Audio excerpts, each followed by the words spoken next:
When the world thinks about protecting children, it seems like a lot of adults think we mostly need protection from ourselves.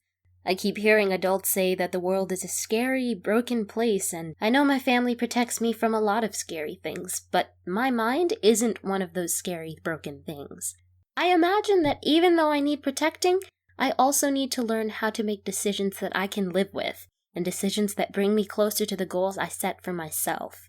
And don't worry, this isn't me complaining about why I hate school, even though that point is pretty good too.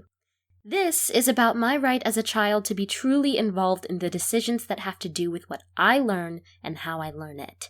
Many adults see children like a blank slate, a coding sandbox, if you will, that can be filled with any command adults see fit, especially when it comes to learning. And even though adults live with us, most of them still believe that we don't start learning until we go to school. Even though you watch us learn how to walk without being taught, and even though you're constantly astonished by our capacity to understand and apply information really early on in our lives, you adults still believe that the best way for us to learn is to put us in groups inside classes, tell us what to learn, for how long, and then force us to show you that we've learned through testing. As time goes on, a simulated environment starts taking priority over our natural learning process. Eventually, adults successfully transition children from our spirit of inquiry to something that makes more sense to you and far less sense to me.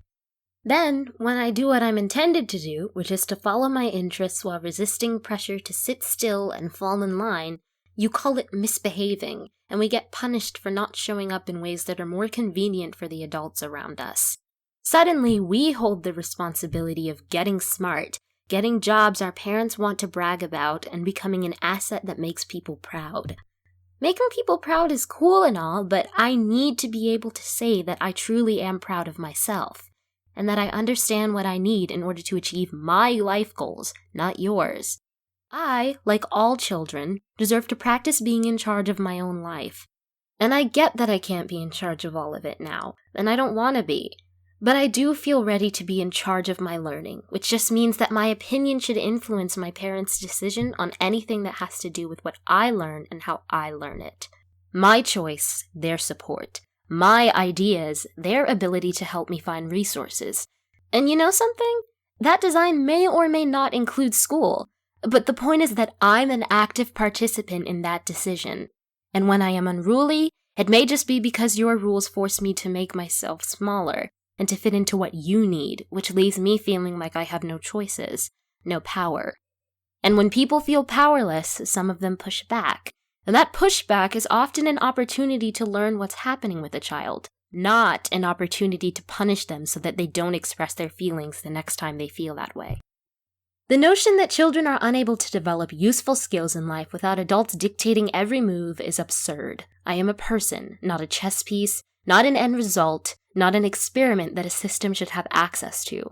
I am to be valued, not to be devalued by having things built upon me without my permission, much less my input. Maybe we need protection from scary, broken ideas of how we should behave and what we should learn. And maybe, if we acted like teammates instead of rivals, vying for high test scores and our teachers' attention, we could show more adults that self-directed education, the kind that centers people and not scores, is a really great way for children and their parents to live together. Want to learn more about self-directed education? Check out the Alliance for Self-Directed Education at self-directed.org.